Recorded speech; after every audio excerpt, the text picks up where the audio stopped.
Estamos de regreso en Semáforo y queremos hablar de Palabra Pública, esta publicación de la Universidad de Chile que bimensualmente ofrece una serie de contenidos periodísticos y reflexivos que buscan mirar la sociedad, las contingencias, las problemáticas actuales, aportando a la discusión pública, por supuesto, a través de esta revista que además está cerca de los 10 años desde que se editó el primer número. Entonces queremos hablar de esos 10 años, de este último número que corresponde al número 37, y para eso le damos la bienvenida a la editora general de la revista Palabra Pública, Evelyn Ehrlich. Evelyn, ¿cómo estás? Buenos días, bienvenida. Muy bien, muchas gracias, Gabriela, qué bueno estar aquí. Muchas gracias por la invitación. No, como siempre es un gusto tenerte porque, bueno, Palabra Pública es un proyecto que está cumpliendo 10 años y quería iniciar la conversación con eso, ¿no?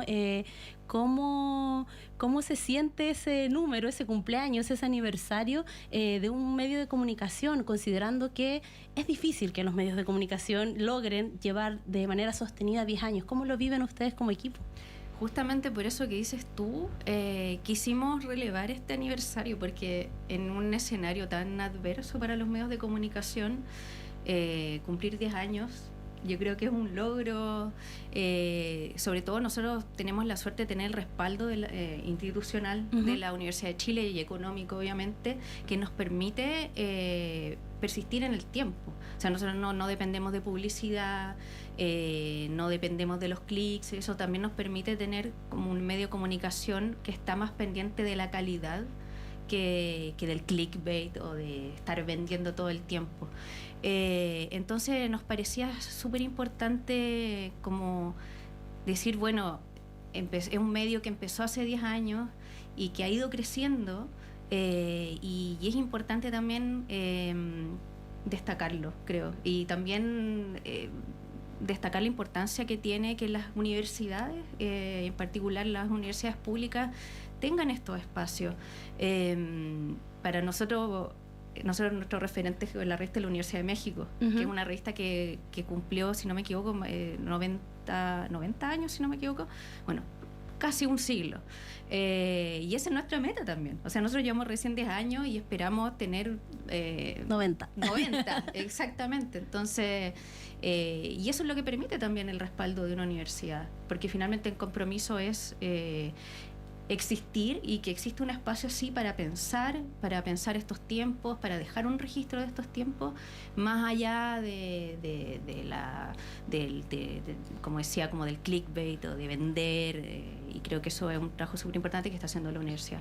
Claro, porque además Palabra Pública, como su nombre lo indica, no está mirando a la universidad hacia adentro, sino que está mirando desde la universidad hacia afuera, hacia lo público, ¿no? Desde el inicio esta publicación ha buscado no necesariamente dar cuenta de lo que hace la Universidad de Chile, sino más bien a partir de aquí aportar a las discusiones o a los problemas que están ocurriendo en la actualidad, y eso también le da un carácter diferente. No es una publicación institucional como tradicionalmente la conocemos.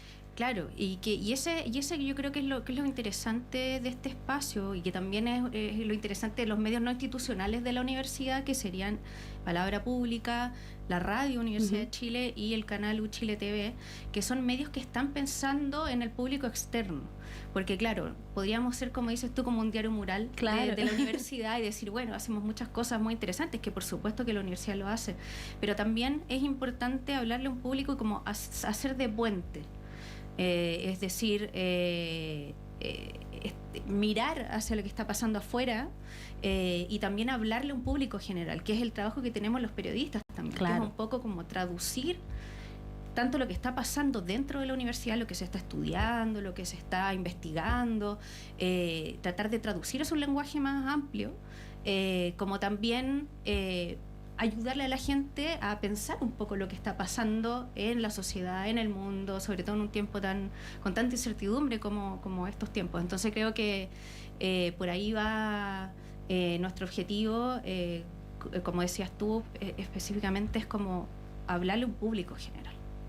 Evelyn, y en estos 10 años, bueno, el mundo ha cambiado de un modo muy vertiginoso, pero también lo ha hecho la forma en que nos informamos, principalmente a través de las redes sociales, ¿no? Estas plataformas han cambiado la forma en que muchas personas se informan, los tiempos de permanencia, no sé, y pensaba un poco en eso. En estos 10 años ustedes han tenido que enfrentar, me imagino, o compartir como con esta irrupción de las redes como plataformas informativas también, con lo bueno y malo que eso trae. Entonces pensaba cómo ha sido desde ese lugar estos 10 años, primero desde la elección, por ejemplo, de los temas que se abordan, y segundo, cómo la circulación de los mismos, ¿no? Porque me imagino que también en Palabra Pública siempre están pensando en que estas discusiones, estos contenidos que buscan aportar a las problemáticas o a los temas que están como en la contingencia, lleguen a nuevas audiencias. ¿Cómo han sido estos 10 caminos, o sea, estos 10 años, digo, en ese camino en específico?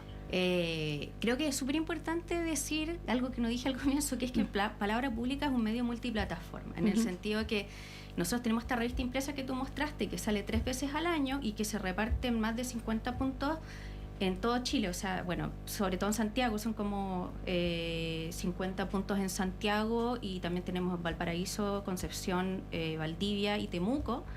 En paralelo tenemos el programa de radio. Entonces ahí tenemos otro público, tenemos un programa de radio que tiene una temporada cada año. Este año vamos a empezar la temporada número 7, y en paralelo también tenemos el sitio web. Entonces, volviendo a tu pregunta, cuando nosotros partimos, o sea, yo no estuve desde el comienzo, la revista partió en 2016, yo llegué en 2019, era una revista impresa. Y el sitio web solo tenía el contenido de la revista. Como el PDF, por así decirlo. Claro, claro. Y también así las notas, qué sé yo, pero era eso. Entonces, obviamente, ya estaba cambiando muy rápido cómo se informaba la gente, cómo se difundía la información. Entonces, obviamente teníamos que tener una página web que pudiéramos actualizar y aprovechar, sobre todo, algo que decías tú, como pobreza mediática que hay en Chile en particular, y específicamente en medios de comunicación culturales. Entonces tenemos que aprovechar que tenemos un espacio, publiquemos cosas todo el tiempo que podamos, en la medida de nuestro recurso y también de nuestro tiempo. Entonces tenemos que tener un sitio web activo.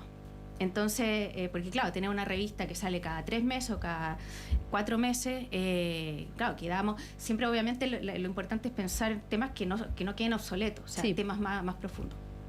Entonces hicimos esta página web y empezamos a publicar todas las semanas, pero la idea no es justamente como tú decías, como claro, ahora es todo vertiginoso, pero la idea es tratar de abordar los temas de forma más profunda. O sea, nosotros no les vamos a ofrecer información así como notas de prensa, qué sé yo, sino como entrevista en profundidad. O sea, la idea es ofrecer algo que no es lo que está en los medios tradicionales, que no es la información inmediata, sino que es una reflexión más profunda. Entonces, por un lado eso. Por otro, redes sociales, muy importante, y también dijimos, aquí hay que hacer un cambio, tenemos que también adaptar el lenguaje a eso, y empezamos a trabajar estrategias de redes sociales. Y por ejemplo, los textos son largos, la gente no está acostumbrada a leer textos largos, entonces empezamos a hacer gráfica como con las citas más llamativas de alguna forma, como para ir enganchando al público, la gente empieza a ver los carruseles. Entonces nos dimos cuenta que efectivamente hay que adaptar la información o el contenido a un lenguaje más actual, y claro, y también sabemos que estamos remando contra la corriente, porque finalmente la gente no lee cosas muy largas, la gente se está informando por redes sociales. Entonces lo que tratamos de hacer es insistir en el formato largo, profundo y todo eso, pero también hacerlo atractivo. O sea, que creo que ese ha sido como el gran reto también que hemos tenido. Sí, es que por eso pensaba que son textos de harta profundidad, pero claro, hay que pensar también en la gente que se informa por redes sociales. Entonces hay que un poco, como señalabas, adaptar estas estrategias buscando que estas discusiones puedan llegar a mayor cantidad de personas, sobre todo considerando que en las redes sociales circula mucha información falsa. Entonces ahí hay una decisión, me imagino, también de estar ahí con contenido verificado, investigado, profundo. Como, no sé, en Estados Unidos, en los países angloparlantes le llaman slow journalism, como periodismo lento. Claro. Nuestra idea un poco es eso, o sea, ir contra los tiempos vertiginosos, hacerlo más pausado, pero al mismo tiempo hacerlo de forma responsable, temas más, como decíamos, en profundidad, entrevistas largas, qué sé yo, pero finalmente también aportar de esa forma. Y también sabemos que hay gente que quiere leer cosas más largas y más densas, no densas, pero más en profundidad en realidad. Análisis en realidad. Bueno, en este número, el número 37, que corresponde a los meses de abril y mayo, como el eje temático ha sido pensar el futuro, y me parece que es un tema muy contingente, pero también muy abrumador, ¿no? Que pensar el futuro trae una angustia como per se, ¿no? Y queríamos hablar de algunos de los textos que trae esta edición, y hablemos de la entrevista a Ito Steyer, esta artista que habla un poco del uso de las tecnologías, ¿no? Y que lo instala también desde una perspectiva de económica, es decir, que claro, las tecnologías están pensadas inicialmente, la IA, varios, tienen una idea per se de que todos los podemos usar, pero sin embargo podría ser que no sucediera así y que finalmente terminara siendo para quienes puedan pagarlos, ¿no? Claro. Cuéntanos un poco de esa entrevista de Ito, ¿no? O sea, Ito Steyer, ella es una artista contemporánea y académica de la Universidad de las Artes de Berlín y ensayista muy importante, a la que perseguimos durante mucho tiempo para poder entrevistarla, porque si uno piensa en el futuro, claramente ella es una persona de la que ha estado como, no sé si analizando el presente a tiempo real, por decirlo de alguna forma, sino también proyectando un poco. Y que ha hecho como análisis sobre la imagen en estos tiempos, que no sé, finalmente era como, teníamos que entrevistarla. Y lo logramos. Justo ella sacó un libro recién que se llama Medios Calientes, por la editorial Caja Negra, y ella estaba analizando, claro, ella analiza, por ejemplo, desde la carrera armamentista hasta, por ejemplo, el criptoarte o, por ejemplo, la creación de imágenes a través de la inteligencia artificial y el rol del arte también en eso. Entonces, claro, ella dice, está toda esta idea así como democrática, que la inteligencia artificial es para todos, pero finalmente también beneficia sobre todo a los que pueden pagar y también a los que están detrás de estas tecnologías, y eso está afectando mucho, por ejemplo, a profesiones como ilustradores, con esta creación de imágenes. Sí. Entonces ella incluso ella es cineasta y dice, yo voy a dejar de hacer películas porque creo que ya no es viable, o sea, tiene como una cosa media apocalíptica, pero después al final se pone más optimista y dice, bueno, las situaciones de crisis también son una oportunidad para buscar nuevas alternativas, imaginar nuevos futuros también. Entonces efectivamente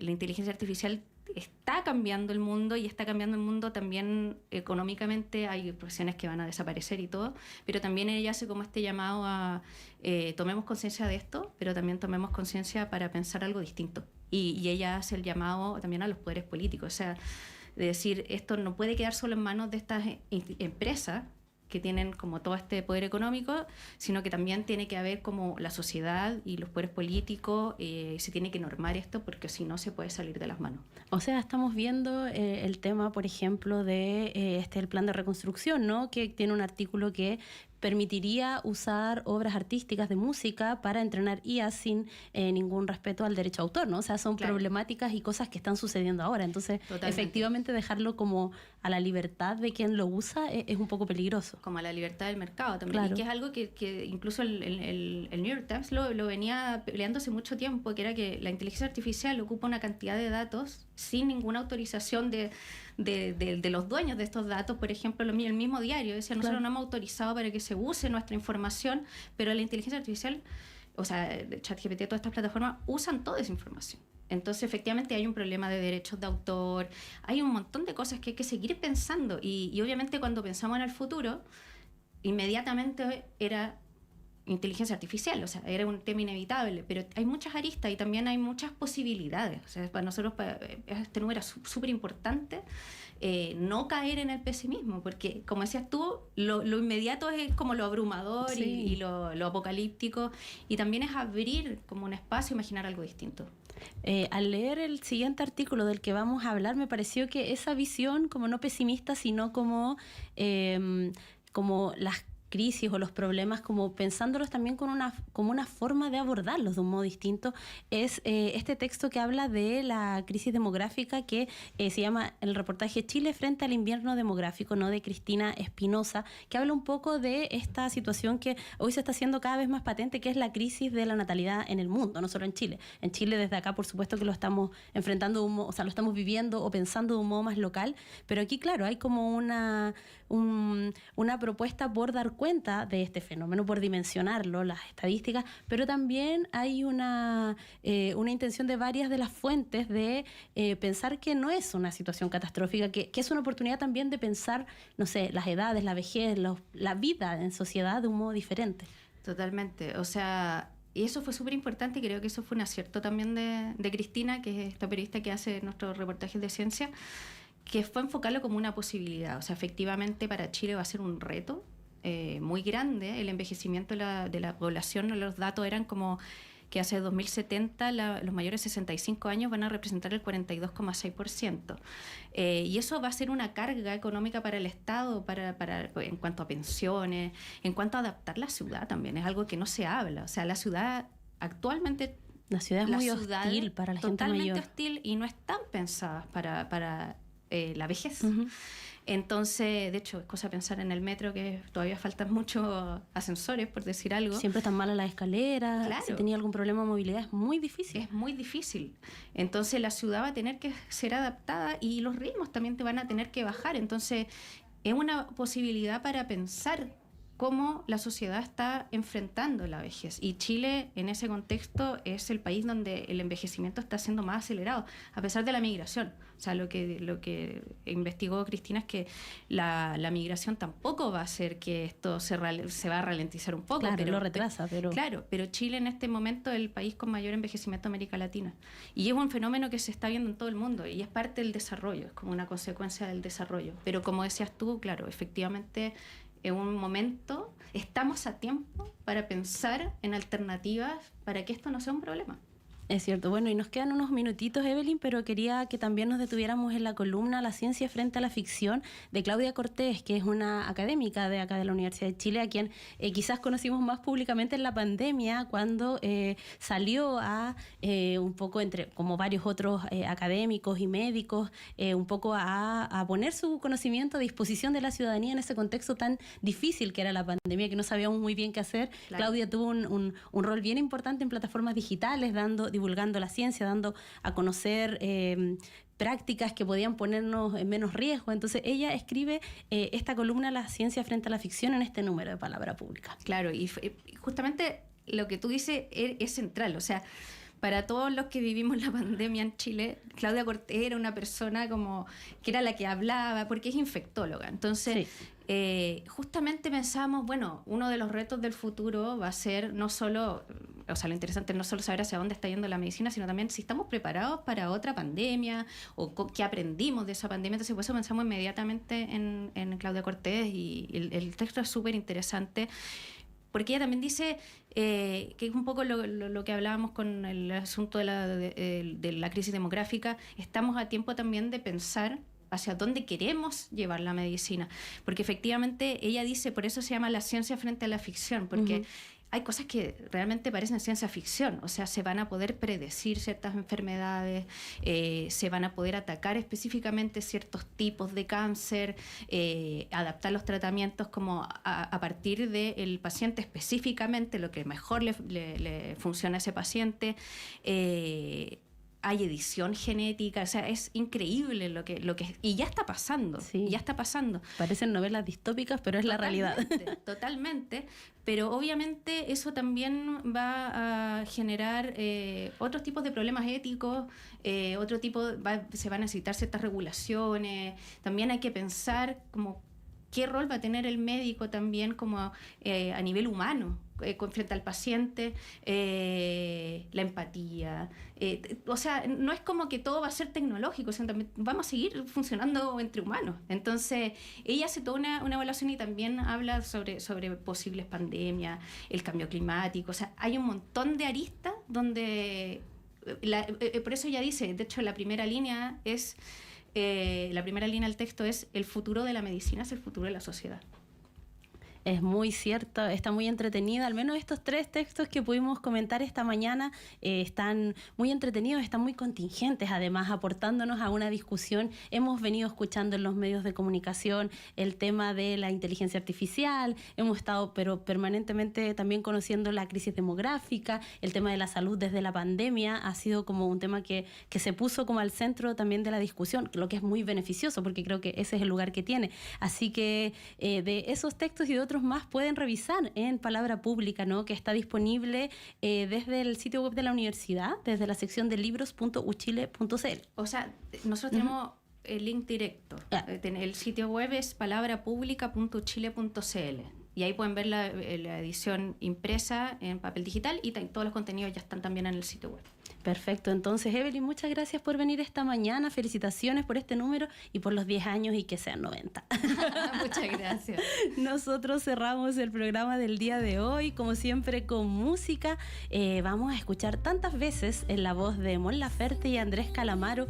Con ustedes nos reencontramos mañana a las 10 en punto. Que tengan una gran jornada. Chao, chao.